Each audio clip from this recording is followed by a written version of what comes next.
Hi, everybody. Welcome back to the show. Happy to have you here today. And I'm so happy to welcome our guest, John Calaway, Hi. to the podcast. He, of course, is president and executive director of Mission Waco slash World. And you spoke to a group the other day and was talking about Creekside. And I really wanted to talk about this amazing project of Mission Waco for addressing the issue of homelessness. That's right. Welcome, welcome. Well, You've not thanks. been on the podcast, I too. haven't, so thanks for having me. I'm excited to be here. Well, when we were doing Central Texas Living, you were on 2 or 3 times. That's right. That's right. But of course, Jimmy Dorrell, our wonderful Jimmy and Janet, That's right. been on the podcast. But welcome to the podcast. Well, thanks for having me. Love to share about Creekside. About 3 years ago, I remember the day. It was right after Baylor men won the basketball national championship. Yeah, I remember that day too. Yeah, a few weeks after that, Waco started to begin to see a number of these low-income, low-budget motels start to close down. Started with the one that's over by Milo's, the Oak Lodge. Oh yeah, it's been totally rebuilt. Totally rebuilt, looks Yeah, beautiful. yeah. And when we began to lose those places, those were a lot of places that our folks were staying in. There were weekly rate, nightly rate motels. Really difficult to get into an apartment or housing because it's just become so expensive. We've really kind of outpassed the affordability in McLennan County as far as housing, especially for those that are trying to get up off the streets. And so we began to see these disappear. Rental rates began to just continue to soar. And we had our shelter numbers were going up. And so we said, we can't just sit idly by and not do anything about this. So Jimmy Dorrell, Billy Davis Jr., a few other big donors and influential folks, stakeholders in our city, we all got together and said, what are we going to do? And so we began to look at different properties around town, thinking through different models of what affordable housing would look like. And then we started looking at places around the country, Denver, Seattle, Portland, East Coast. Really and expensive places. Very expensive places, but we were looking at this permanent supportive housing model and what they were doing in those places. And we basically learned what we didn't want to do. We did not want to create housing development where it was free. And so the number one rule at Creekside is everybody pays rent. A part of a handout approach to any social issue is that history has shown us that doesn't really root out the issue. It helps on the surface, but it doesn't actually solve the problem. It makes us maybe feel good about ourselves when we give something away for free, but long term, it doesn't really help solve the issue that we're trying to deal with. And so we went down to Austin, which was just an hour and a half away, and went to a development down there by Mobile Loaves and Fishes called Community First Village. And looking at their model and spending a lot of time with their staff, their volunteers, and certainly the people who called that home, we said, this is the model that works. And it's a proven model down in Austin. And so we said, all right, what's stopping us here? And the answer was just money. Yeah.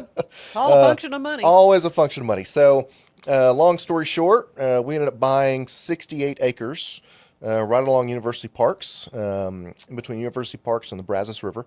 Beautiful And it's area. absolutely gorgeous. And we closed on that property in June of 2023 and then broke ground in October of last year. And here in a couple of weeks, we'll be finally done with water and wastewater to the property. And we'll start to see roads and homes go up pretty soon. Now, these are small houses. Tiny These are houses. very tiny. We Yeah. have three kinds of homes. You have Okay. a studio, which is around that 150 square feet to 200 square feet. So very, very tiny. And those are especially for folks who are very new to housing. And so those units have shared amenities like a community kitchen and an individual centralized bathroom area. Okay, so they don't have, not necessarily plumbed and all that. Correct. And It's more of again, a sleeping chamber, really. and it's much nicer than that. Yeah, yeah. It is each one of these homes around $50,000, so it's Yeah. not cheap. Wow. These are we That want. used to buy a huge house I know. back in Well, the day in you know, Woodway. I would want your first thought when you drive onto the property to be, I would live here. Right. because it's that Right. nice. Yeah. It's that level of dignity that we Sure. think everyone deserves. So that's one kind of home. The other kind of home is around 200 to 280 square feet, and we call that a micro home. And then the third kind of home is a park model home, which is about 400 square feet, fully plumbed. And so there's a range of costs for the lease, so people get to choose which home they would like to live in. Okay, so it is a monthly thing, or for how long a term do they? It's permanent if they want it, and it's Okay. transitional if they need it. And that's every home. I mean, a lot of us, started out with a starter home, maybe when we first got married, like my wife and I did. And then as soon as we had a kid, we realized this doesn't fit A anymore, at little least we tight. thought. Yeah. And so we moved into a bigger house. And then we moved here to Austin, got a bigger house. And so those homes were transitional for us. But also, my home that we live in now, I hope is permanent for me Yeah, and my wife. right. And so for folks who want this to be permanent, it can be. In Austin, the number one reason for people moving out is death, interestingly enough, because the average age is 59. And so you have a lot of people, if you've been on the streets for decades, you It's have hard. some physical health that it's almost like your body, when it finds this place of rest, is not in survival mode anymore. Right. And you just kind of, these bodies relax, and then what happens is health catches up to you. And so when Hadn't thought people of that. have a place of permanence, it is permanent for many, at least in Austin, and we hope that to be the same. So likely we'll have about a year-long lease. So we ask for a year commitment, and that's for both the missionals that will be living out there, as well as the folks who are coming off the street. Yeah, so let's talk about the missionals. So Yeah. what does that mean? Is it like a house parent or something, or No, what? it's a friend. Okay. I think that's the best way to describe it. It's a good neighbor, but it's someone who has not struggled with homelessness. That's from middle or upper middle class, socioeconomically speaking, and so they will own their own park model home, and they'll just pay us a monthly rent to park it in the space that we have for them. Oh, okay. So they'll own that. So when they decide to leave, they can sell it to another missional family, or they can take it with them and stick it on their own property. So they'll own those. They'll buy them themselves. But they become a part of the ecosystem of support and care. So it could be giving a ride to the grocery store, but it also could be just sitting and listening to someone's story and about how they're going through a tough time. And how they've had an argument with a brother the other day. So it's just a lot of being a friend, being a good neighbor. It's intentionally living out our faith alongside of folks that have seen significant struggle in their life. And so it's not just a bunch of staff caring for people. It's regular, everyday people that are just loving other folks. My sister and brother-in-law and their 4 kids, they're both educators in the Austin area. They have done this at our model, Community First. So all 6 of them have lived in a 400 square foot park model home. Yes, they are as crazy as it sounds, and they've done that for almost 10 years. So they've been missionals, and it's been a phenomenal experience raising their kids in that environment. And so I've got personal experience to attest to how transformational it can be for the folks who, are coming in usually thinking they're going to help in some way, Yeah. but yet they end up receiving help and they're transformed in the process. And that's sort of that mutual helping of one another. This is not as much as transactional as most of us would think. It's not just about somebody coming in and helping somebody. It's you living there and becoming a friend and walking alongside folks struggling, because we're all struggling. And in the process, you lift each other up. That's kind of what the missional is. Well, I love what you say in your material. Housing alone will not end homelessness, but community will. And so that's what really this ambitious project, Well, Creekside Community Village, We is really all about. believe, you're right, we really believe that the leading cause of homelessness is this profound, catastrophic loss of family, which is why housing alone is not just going to solve homelessness for an individual. It's got to be about community. And so that's what we're trying to create. It's not just a bunch of homes, because we can go put up homes somewhere. Anybody can do that. but it's about fostering community. One of my favorite lines from Mother Teresa was, the most devastating form of poverty is loneliness. The chronic issue of homelessness is perpetuated largely due to isolation. You think about people that struggle with health issues that are on the streets. They don't have somebody in their life that are saying, hey, your head's been hurting for 2 weeks. You may want to go get that checked out. Yeah. Or your ankle looks swollen. You may want to go get that checked out. Yeah, and so they live with chronic illness, and a lot of times it takes their life. Sure. For things that could have been solved if they only had a primary care physician. And so that's why working with Waco Family Medicine is such a strong part of what we already do at Mission Waco with My Brother's Of Keeper. course, very close. Very close, Close to where symbiotic you are. relationship. And the goal of our own health clinic that we do on Tuesdays and Thursdays, Mission Waco, is to really get people plugged into the Good Health Card at Waco Family Medicine, because you can imagine how much money Baylor Scott and White and Providence spends every time somebody who's off the streets treats their ER as their primary care physician. Exactly, and a lot of people do. They go in for a headache, and $1,600 later, they're given 3 Advil. So it's just it's a challenge. A lot of people, I don't think, realize how much our community spends on an individual who's homeless. The city of Waco says it's about $40,000 a person that our community spends when somebody is on the streets. You can, from the sheriff's department, Waco PD, the hospital situation I just talked about. There was a study in 2017 done by the National Alliance to End Homelessness that said we could cut that number in half with permanent and supportive housing, the cost to our community. Because you still have mental health issues that they need treatment for. And so there's a lot of things that still cost money, but this development should save our city significant dollars. For a long time, a lot of people don't know this. In 2005, the city of Waco started doing what's called the point in time count. Have you heard of that? Yeah. I have. We do it every January, February. We go out into the city. We count folks who are unhoused. We count the folks who are housed in shelters. And around 2005, we had about 630, 650, somewhere in that number, of chronically homeless folks in our city. And now we hover around 200. So we have seen, through a collaborative effort in our city, that number decreased by 60%. That's remarkable. Yeah, and a lot of people think, I spoke with a gentleman at Soccer Fields the other day, and he said, John, you think this is really going to, we have so many homeless folks, is this really going to make a dent? And I said, I won't say his name. I said, well, how many folks do you think are on our streets? And he said, oh, I don't know, thousands. And I was like, oh, really? Would you be surprised if I told you if it was around 200? And he's like, no way. No way. I was like, yeah.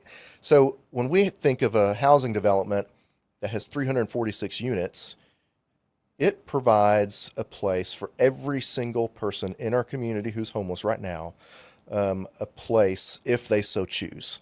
There's going to be people that just choose to not be. There's that. Right. Yeah, there's always going to be those. There's going to be that. But those folks. Yeah. to have a development in our city where every person who wants to not be homeless has a way for that to happen, I think is significant. This is a little bit off. You mentioned folks that are unhoused. I think about young people that are kind of couch surfing. I know Mission Waco's got programs for kiddos. You want to talk about that? We do. We've got some after-school programs that are open to kids from all walks of life.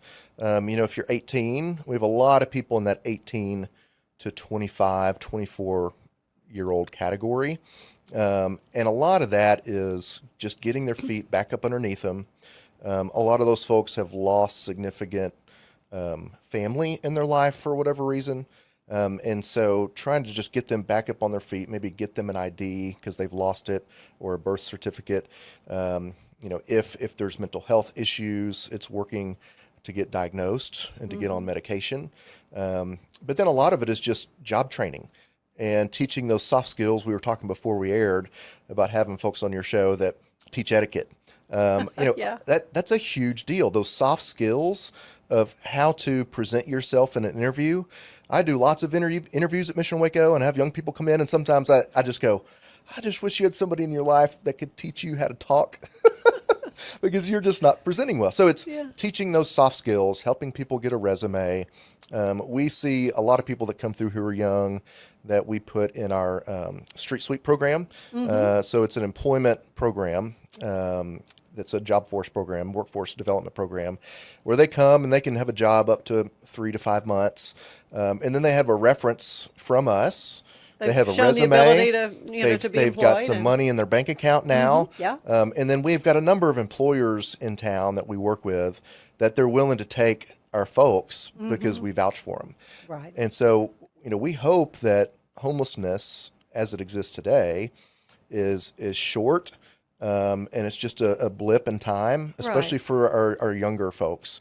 If they're younger than 18, that's when we partner with folks like the Cove, with Tim Packer, Dr. Packer. Right. There are other agencies that are really focused on. And they're much more equipped. Methodist Children's Home. I mean, of course, there's a lot of folks that do the under 18 so somebody who's under 18 can't stay at our shelter, and so that's when we call our folks like the Cove and say, hey, what are the resources available for this individual, and how can we help them?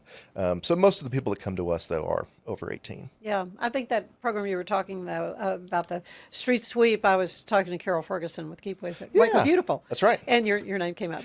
Yeah, we have. I think we've had probably 50 or so folks that have come through that program, which for I think 3 years was entirely funded by First Baptist Church. Really? Yeah, they Pastor Matt and Josh came to us and said, hey, we've got this issue with all these people parking in our parking lots. The trash that's left. They're going to the silos. Yeah, they just can't keep up. And so the city said, hey, we've got to clean this up a little bit better. Yeah. And they said, well, we could pay a company to come do it, but what would it look like to hire Mission Waco folks to do this? And it's a win-win. And so they funded it, and it's an expensive program because your biggest expense is the salary, is the paying employees. Well, she says they're well paid. I know it. They're well paid, and they good. do a great job. And it's been fun to see people, especially the younger folks, get really energized by that. And then placed somewhere else because it's not permanent. Right. But to get them, because they can make better money, we just got to get them to a place where they've got a little bit of job history. They've got their feet underneath them. They've got us as a reference, and then it's the world's their oyster, as they say. They can go off, and there's a couple guys that have gone to make more money than I do. It's pretty amazing. So it's been fun to watch how God can use just a simple workforce development program to really change somebody's life. You mentioned the church. Back to Creekside, you've been partnered. I know First Woodway, in fact, is helping with the building of one of these structures, right? Yeah, we've had a tremendous amount of church support. It's been it's not surprising because Shouldn't be. It's kind of, we're told as Christians to do that. That's what we're supposed to do, right? We're supposed to do that. So it's been fun to see churches, and we just had a church of 90 people, Primera, commit to purchasing a home for us. Wow. And, so you have a small church, and then you have larger churches like Highland. Highland was I think the first church to come in. I think we didn't even have designs for homes yet. Yeah. It was so early on in the process. And Pastor John said, we're going to do 3 homes at $50,000 a piece. Yeah. And I was like, oh, I guess this is happening. But having them, and then Mosaic was a church that last summer, a church of a couple hundred people, they stepped up and did a matching. It was a fun little way to raise money. The church said, out of our budget, we're going to commit $50,000 for a home. And we challenged the church congregation over the course of a summer to raise the other $50,000. And I told them they were crazy. I was like, there's no way your church is going to be able to raise that kind of money in 2 months. And 6 weeks in, the pastors called me, Pastor Slim, Pastor Malcolm, and they said, John, we've got funds for both homes. Oh, ye already of raised. little Ye faith. of little faith. I was like, you're right. Absolutely. I'll repent later.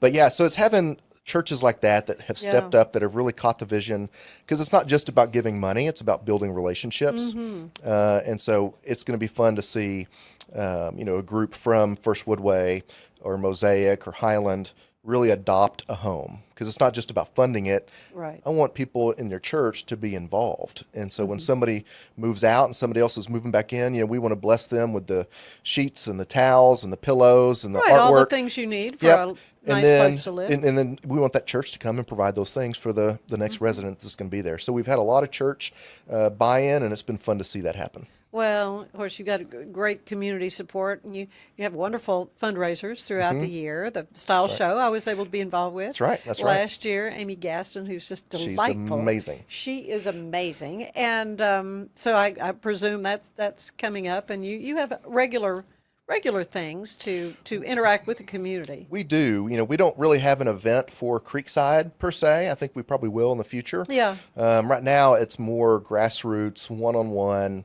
fundraising efforts. We still have about $4 million left to raise. We lost a big government grant that kind of hit us pretty hard. It was about $1.5 million that we don't have access to anymore. And so we're rapidly trying to raise that get across the finish line so that we can go build everything that we need to build by the end of this year. Okay, so things are under construction now. That's right. So we've got... Somebody could drive by and say, oh, this is where it's happening. If you drive by, you'll see all kinds of bulldozers and cranes and mounds of dirt, especially with all this rain. It's basically just a mud pit out there. All right. I got stuck. I've got a four-wheel drive truck, and I got stuck out there last week because of all the rain. But yeah, so we're about a few weeks away from all of the wastewater and water being complete, both off-site and on-site. Bowen Electrical come in with Encore, and they'll do on-site electrical. And as soon as they're done, that takes a few months or a couple months, we'll put roads in, and simultaneously we'll be putting in pads for the homes. We've got the bathroom and the kitchen that should be built by the end of July. So those community amenities will be finished. Right now you can see those. They're framed up, have a roof on, and so it's exciting to actually see something above ground take shape. Yeah. And so the phase one is going to mean how many? 35 affordable units, 3940 homes total. But that includes those missionals that own their own home. Okay. So we're building 35 affordable units, and the plan is to be done by December. That's awesome. Yeah. We're going to take a little break. When we come back, though, I want to talk more about you, John, and I want to hear about your time in Nepal. Okay. Okay. Anyway, stay with us. We'll be right back. Today's show is brought to you by Main Event Entertainment Center. They've got it all. They've got bowling, virtual reality, laser tag, billiards, shuffleboard, and more. And if you mention my name, Ann Harder, when you're booking, you get double arcade play free. And if you book by July 24th, your guest of honor will play free. For your next main event, it's Main Event, 2420 Creekview Drive in Waco, right next to the Cinemark Theaters. If I've learned anything in the last year, it's that to show up as my best, I need to make intentional choices. And that goes back to the absolute basics. Number one, it's I have to move. And number two, to stay hydrated. I have been using molecular hydrogen from Water and Wellness to support my health and well-being. It helps with energy, recovery, liver health, and more. The hydrogen has been a game-changing addition to my own wellness routine. The tablets dissolve into my water and deliver powerful minerals to help my body feel its best all day long. Knock, knock. Anybody home? It's Dusty. Augustine, is this you?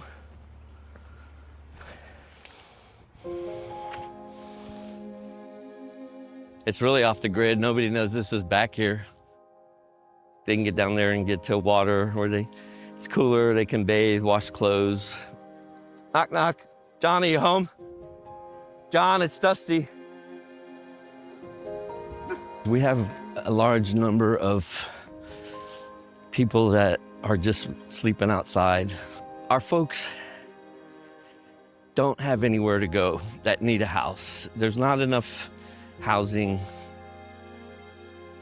The homeless population that we service, almost 100%, they just came out of broken families, bad families. Just a lot of trauma in their life that has led them to where they are today. All of these people they're just like you and me and anybody else. There just wasn't anybody there to pick them up when they were at a bad spot in their life. We really think that one of the single leading causes of homelessness is the profound, catastrophic loss of family. Oftentimes people think that it's drugs and alcohol, but those are really just the medication. We were fundamentally designed for human-to-human interaction, to live in community, to support one another. When you become isolated, you remove those elements out of your life. So the homeless situation in Waco is pretty unique to a city of our size. Right now, we've got about 250 homeless in Waco from our most recent study in 2023. That's up about 25% from where we were in 2022, which tells us that it is a growing number, faster than we would like for it to be. Today, what we're seeing with our homeless friends and trying to get them off the street is there's just no housing. There's no place for them. The demand for housing is too great. It all started a few years ago when McLennan County and Waco started to see a number of these low-income, low-budget motels start to close down. Homelessness in our community has been a struggle for decades. Between these motels that were closing down and a number of other issues that are affecting homelessness in our community, we decided we can't sit idly by and not do anything about this.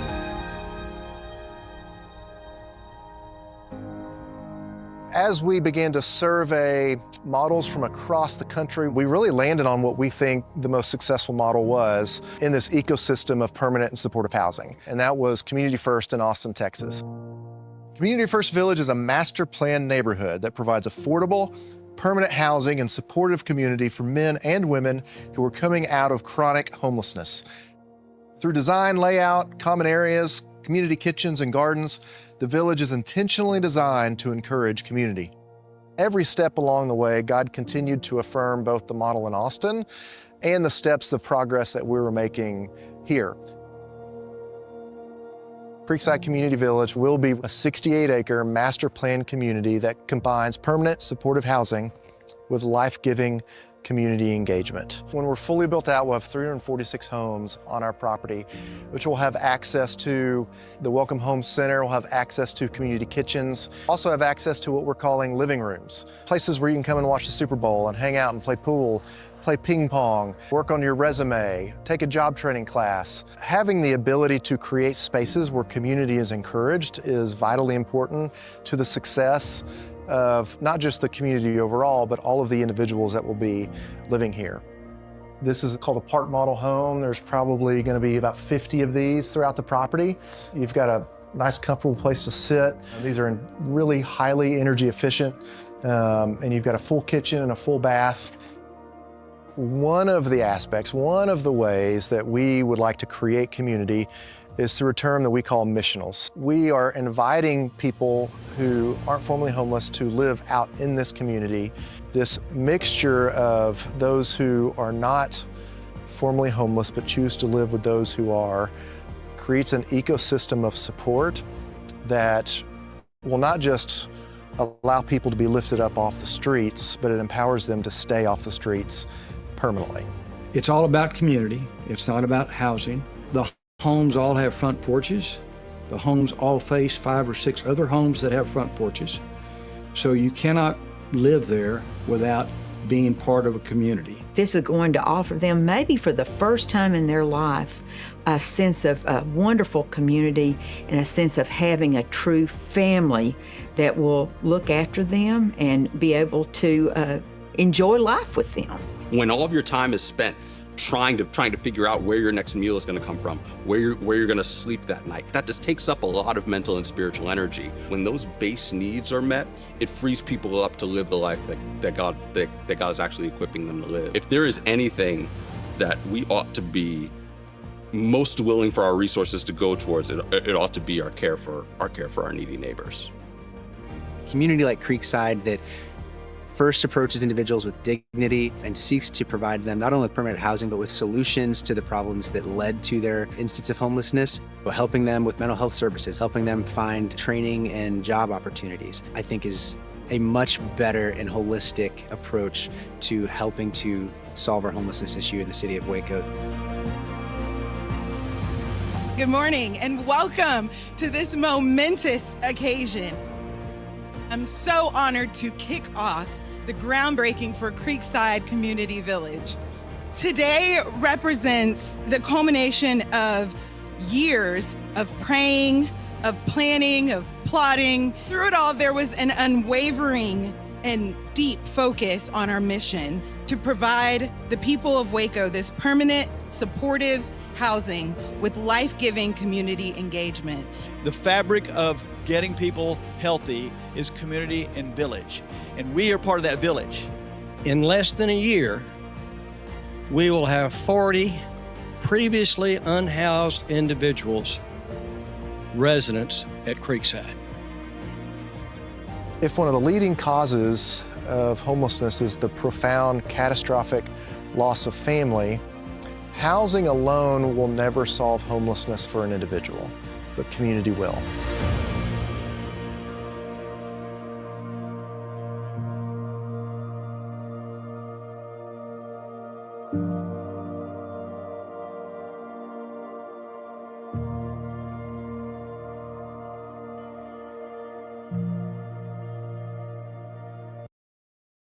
Every project of Mission Waco is an inspiration, and if you can help them financially, please do.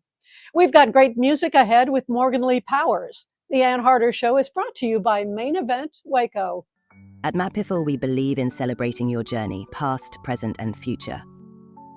Our unique personalized products are designed to boost your confidence, elevate creativity, and honor what matters most.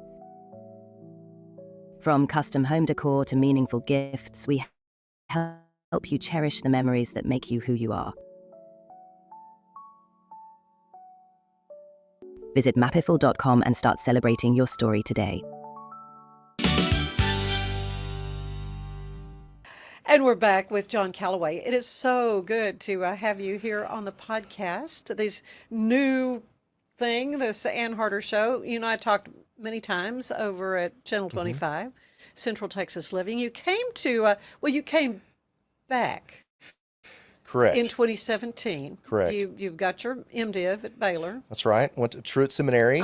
Then was a missions pastor at a church in Austin. Right. And I would come up every once in a while to teach a class, guest teach for Jimmy Dorrell. Yeah. Missions has always been your thing. It really has. You know, I think that, I came to seminary thinking I wanted to go get a PhD.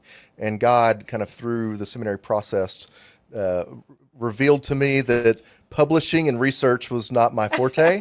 And so God began to just continue to draw me back to the local church. Yeah. And so that's still where my heart is. Even though I work for a nonprofit, my heart is really with and for the local church. And that's why I feel like I was such a good fit for Mission Waco, because that is our, we're board protected, staff led, but we're people driven. And so, and by people driven, I mean that we're, large in part, volunteer-wise by folks that are from churches, because we're a Christian faith-based organization.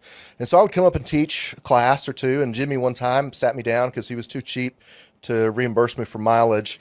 And so he'd buy me breakfast or lunch at the World Cup Cafe. And so one of those times he said, "Hey, what do you think about coming back and taking over for me at Mission Waco?" Yeah, he was thinking about I said, slowing down a little bit. I said, "No, I'm good.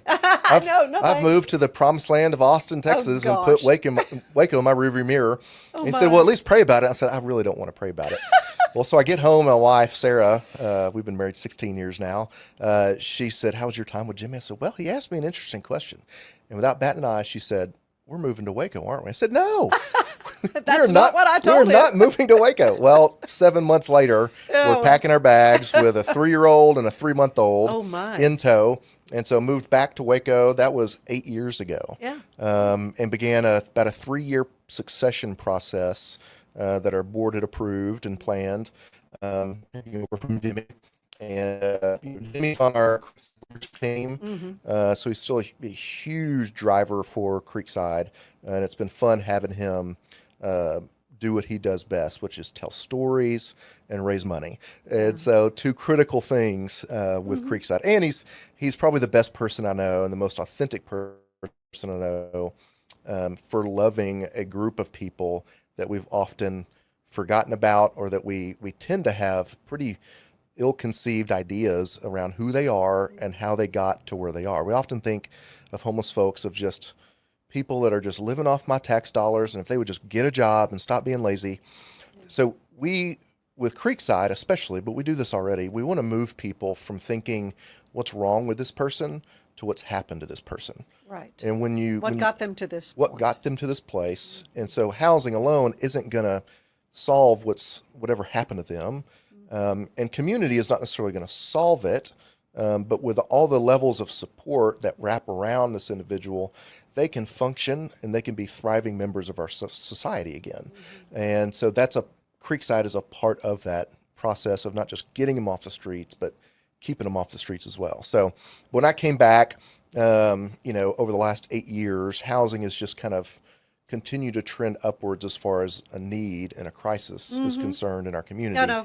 Friends for Life is looking into the same kind of That's thing, trying to. And so it's a significant need in our community. And so, 8 years went by, or it was been 6 years at that point, and we all just said, okay, we think it's time. Yeah. So, but yeah, moved back 8 years, and been married for 16 years. Cohen and Cora, Yeah, your are precious both kiddos. they're both at Hillcrest Elementary. Right. So we're big Waco ISD proponents, and love our kids being in the school, and excited about the new Tennyson.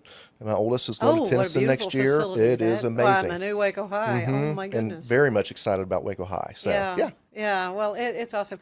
Speaking of churches, of course, Jimmy started the church under the bridge, and of course, TxDOT totally remodeled their church for them, and they're back. And got a brand new facility. chapel, as Jimmy likes to say. Yeah. Do you go to that? I mean, where do you fellowship? We split our time between Church Under the Bridge and Mosaic that meets at our Meyer Center. And so it's been fun. Mosaic's got a real thriving kids ministry. And so it's been fun for our kids being there. But the folks that we serve, and a lot of our staff are part of Church Under the Bridge. Even though Church Under the Bridge is a separate organization, technically, there's just so much overlap. Like right now, we've got, I think, a group from, I can't remember where they're from. We've got groups every week this summer that are here. A group of 50, I think, is here. And they'll either, at some point, most groups arrive on Sunday, and we want them to come to Church Under the Bridge to start or to finish. We have a lot of groups that'll come Tuesday through Sunday or Sunday through Thursday. And so Church on the Bridge is a critical point of them coming and serving and just being there.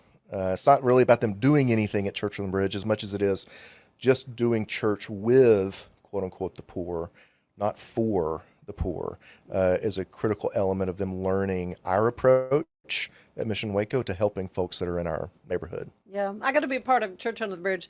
One time I was riding with Bikers for Jesus. We were doing our toy run. Yeah, that's right. And dropping off toys. I was doing a story for Channel 25 and ended there.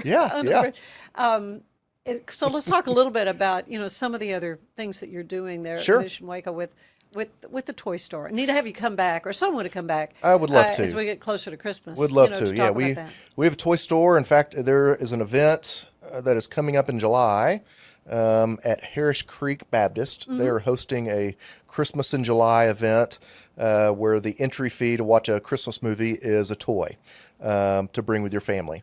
So we try to raise money throughout the year. It's a pretty expensive toy store, so we collect a lot of toys, but we still have to purchase probably $40,000 or $50,000 worth of toys that we then resell at 20% of their resale value.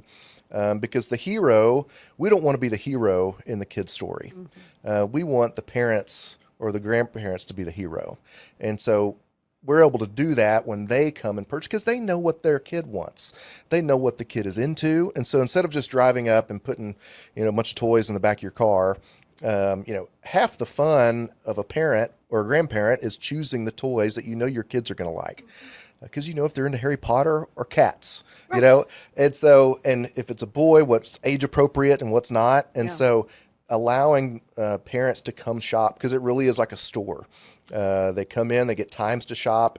And if you come on the third day at the end of the day versus the first day at the beginning of the day, you have the same options as toys. And so we have to buy a lot of the same toys. And so we set up a shop and they come in, and we have a lot of churches that partner with us that do that. But all throughout the year, we're constantly raising money to try to offset the toys that we don't get donated. So, a lot of my heart for things like that, you had mentioned Nepal earlier, Yeah. really started with my time overseas. Yeah, I want to hear about that. So I was with the International Mission Board as a Baptist group, IMB, yeah. IMB, and I did that for a little over 2 years and worked with a people group called the Sherpa People Group. You've probably heard of them They climbing take Mount people Everest. up to the mountains. Yeah. That's right. We started a restaurant there, and then did a lot of training for pastors and working with a number of other agencies there as well to do medical clinics, to work with the education department there in districts,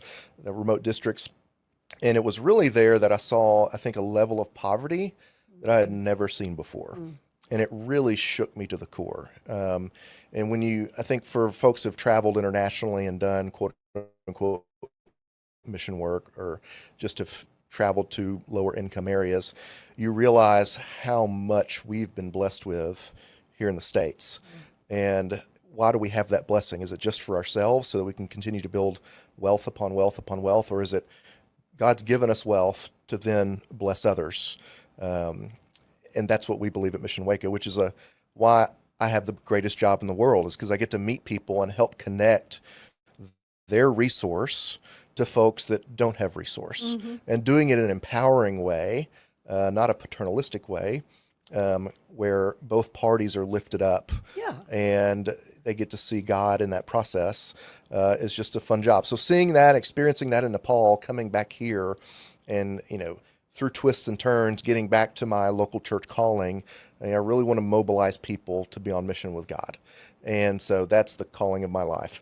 And so, sitting down and talking with small groups or Sunday school classes at churches, I just love to do that because it starts with a conversation with somebody becoming more aware of what the levels of poverty are in our city. Because a lot of people don't realize that Waco has twice the severity of poverty than the average city in Texas. Why is that? We could spend 4 more podcast episodes talking about why I think that is. In short, we have a history of poverty in our city, and we just continue to not have things that are holistically and moving people out of poverty, effective programs at the scale we need. Right, it's the scale. It's the scale, and then because there are. Well, and then it's part of the challenge is housing. When you can't keep up, if you're, let's say you're making $12 an hour or $11 an hour, which is, the minimum wage is still $7.25, right? Or $7.50 an hour. It's not even there, yeah. And imagine you're spending $1,100 a month at the Uptown Motel to pay rent. Think about how much money you have to make. If we have I think 40% of Wacoans are technically experiencing a housing crisis, which means that they don't make more than a third of what they need to pay for rent. So you have to make 3 times, usually to qualify for an apartment, you've got to make 3 times what the lease is. And that's really becoming really, really difficult for folks in our city if you're spending at least $1,000 a month on a place to live. And you can see there's not much margin left for you to live off of. And so a lot of folks, especially that are struggling with homelessness, it's going to be really difficult for them, especially if they've got disabilities, to really get above that threshold. And so it kind of goes back to Creekside. That's why we're doing this, is imagine you go from $1,100 a month at Uptown Motel to, even if it's $500 a month, immediately overnight, that's a raise. You've got $600 in your pocket. Right. And so that's how, when you remove that barrier, yeah, it's pretty amazing how quickly somebody can be back into society, contributing again, just from that one housing issue and meeting that need alone. Yeah. You mentioned food, and of course we've seen with inflation, the cost of going to the grocery store. Jubilee Market, wonderful idea, but it's... Well, a lot of the needs have significantly changed in our community. 2017, our neighborhood was absolutely a food desert. Right. Well, in 2020, or since 2017, we had Poco Loco go in just down the street, Meat Market on Waco Drive go in. Something happened in 2020 with our food distribution pantries, like Bob with Shepherd's Heart.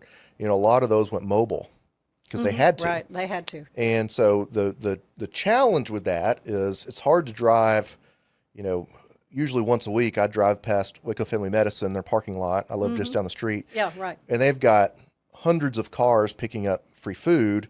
It's hard to drive past that to go spend money at the Jubilee Food Market. And so I think all of those things affected whether or not Jubilee really needed to exist. Okay. And you just have to reevaluate things. And so, yeah, we, at Mission Waco, every year we reevaluate every single program that we do. And we have to be asking, okay, why did we set out to do this? Are we still meeting the need? And is it still a need? We used to have a big back to school, kind of like the toy store, but it was for supplies. School supplies. Pencils and crayons and stuff. Right. Well, about 5 years ago, everybody started doing free And then the backpacks, all these that. things. And so we had to sit back and go, okay, this doesn't cost Mission Waco any money. Okay, so we don't make every decision based on, it's not always a financial decision. Right. It really needs to come from is this a need still? And if not, then where can we redeploy resources to meet a different need or meet it in a different way? Right. And so we stopped doing the school supplies store because it wasn't a need anymore. Yeah. And so for Jubilee Food Market, that's what we settled on. This is not as significant as a need as it once was. Okay, so where can we redeploy resources? And so that's what our board is figuring out now. We don't have plans for the grocery store yet. We don't know what it's going to be and what it's going to do, and if we'll do something out of it or we'll lease it to somebody. We've got an event coming up next week where I'll sit with a lot of community members and say, hey, what do you think the needs are in our neighborhood?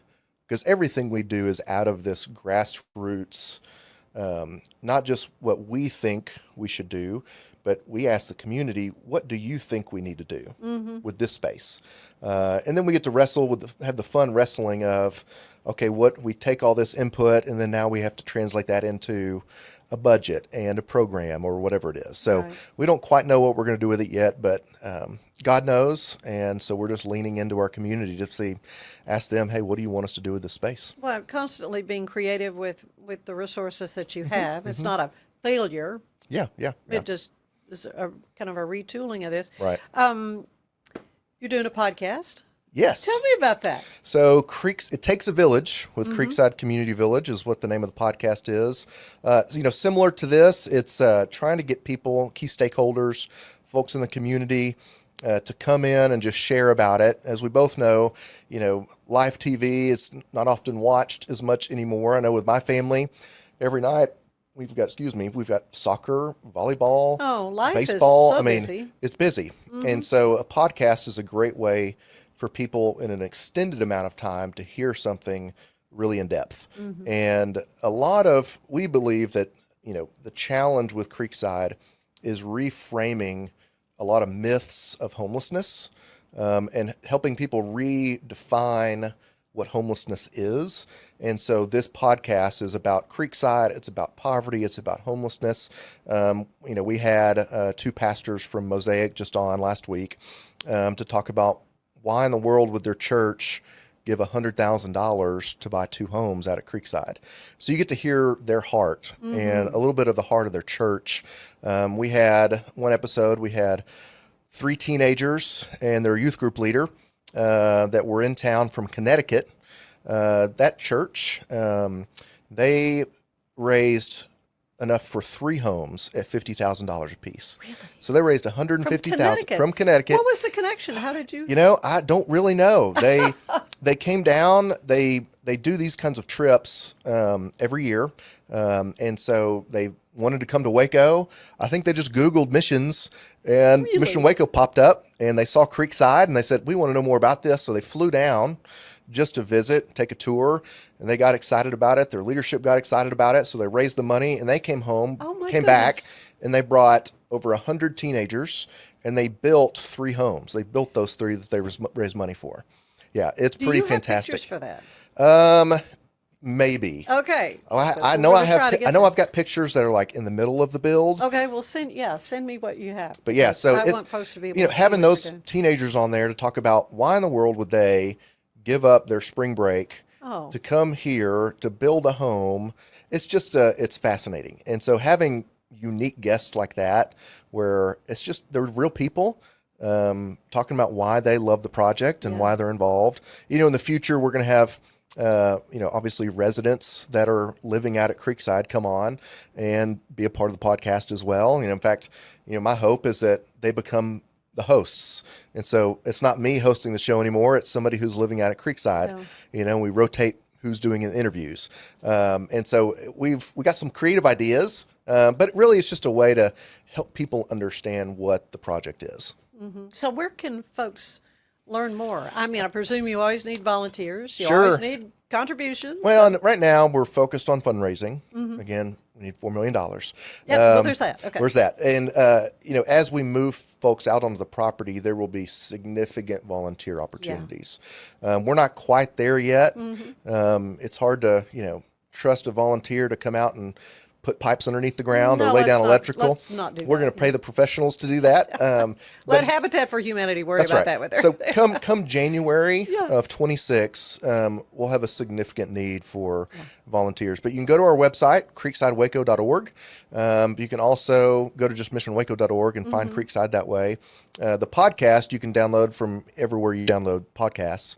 But the website, It Takes a Village at Creekside Community Village. Okay. That's the name of the podcast. Oh, my goodness. It is so awesome to talk to you, John. Well, glad to talk to you. I can't thank you enough for having me on. I appreciate it. I've just been, you've been a joy for me to even say I know you, over the years, all that you've done. Of course, Jimmy and the legacy that he leaves. That's right. That he leaves with, truly walking the talk. And that's what you and your family doing as well, John. And it's just awesome. Thanks. Thank you. Escape into fitness with the Schwinn IC4 bike, providing a premium, heart-pumping indoor cycling experience that combines digital connectivity with superior Schwinn quality.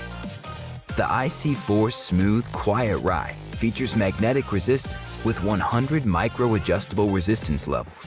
Escape the everyday with the Schwinn IC4 bike, your ticket to a life well lived. Want to tell you about a wonderful event tomorrow evening at Marie's Wine Bistro on Austin Avenue. From 5:30 to 8:30, you can meet the winemaker of Juniper Cove Winery. Her name is Ann Chastain, and you can enjoy a delicious wine tasting. Tickets are $30. We've got more ahead. Don't go away. I just got my Colgate Advanced LED Whitening Treatment in the mail, and I am very excited to have dramatically whiter teeth in just 10 days. My teeth are going to be 6 shades whiter. The treatment is enamel safe and hassle-free. It's even designed for my sensitive teeth. Let's open it up. Inside we have the blue light whitening device. It's a charger for after each treatment as well. There's a full 10-day supply, and it looks easy to apply. Order yours today at shop.colgate.com.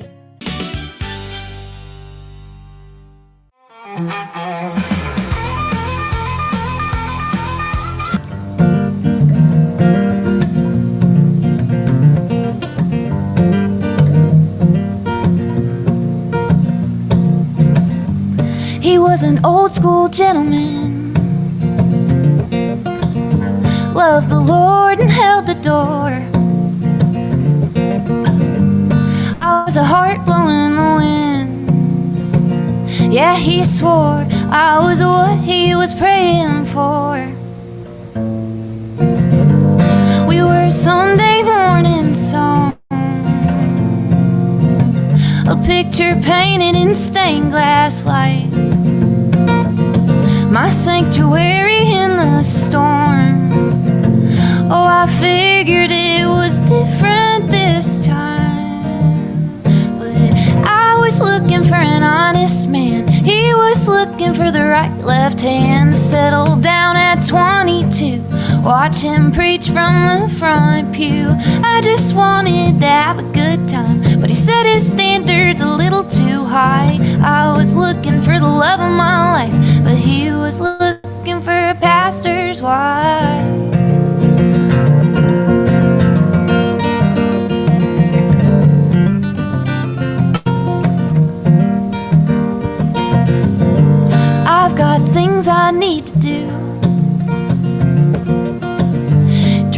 chase, the rest can't wait. Would've made it work if he wanted me to. Yeah, but that would take a different kind of faith. And I was looking for an honest man. He was looking for the right left hand to settle down at 22. Watch him preach from the front pew. I just wanted to have a good time, but he said his standards a little too high. I was looking for the love of my life, but he was looking for a pastor's wife.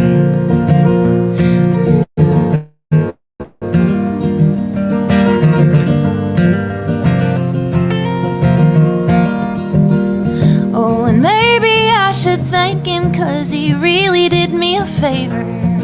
The Lord's got better plans for me than to be a good homemaker. Or maybe not.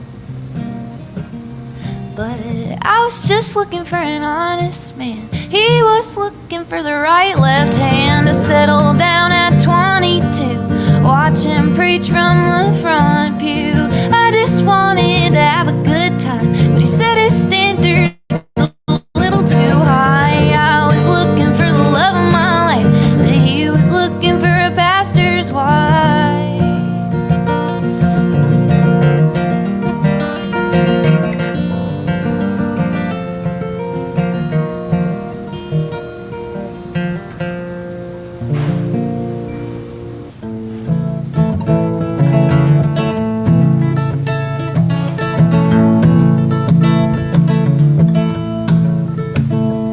She was a wild, free spirit, stained darker than glass.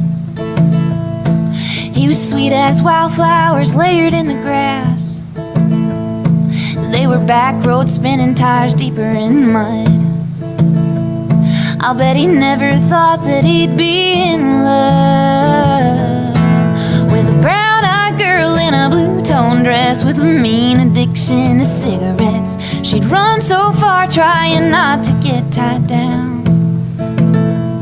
while he was laying foundation, waiting on her, building up the bridges she had already burned. He knew he wanted to love her, but didn't know how. And he'd been known to thump a Bible, and she'd been known to fight him. But love is patient, and love is kind. In a little while, he said she had an accent, how about that? It'd been a while since she'd really laughed. With him she felt 16 again. Windows down in an old Lincoln, just a brown-eyed girl in a blue-tone dress with a mean addiction to cigarettes. She'd run so far trying not to get tied down, while he was laying foundation, waiting on her, building up the bridges she had already burned. He knew he wanted to love her, but didn't know how. And he'd been known to thump a Bible, and she'd been known to fight him. But love is patient, and love is kind. In a little while, and it's a beautiful battle to wait for someone. And he knew that girl wouldn't be wild for long. Now she's a brown-eyed girl in a blue-tone dress, up there singing in her Sunday best. She'd run so far, she was bound to get tired out, while he was laying foundation, waiting on her, building up the bridges she had already burned. He always had some faith she'd settle down. Now he's up there preaching the Bible. She's on the front row grinning wide, 'cause love is patient and love is kind. In a little while, 'cause love is patient and he was kind and she was wild.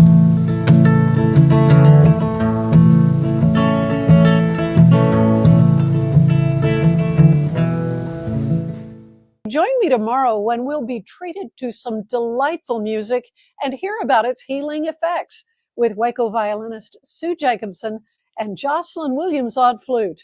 We'll see you then.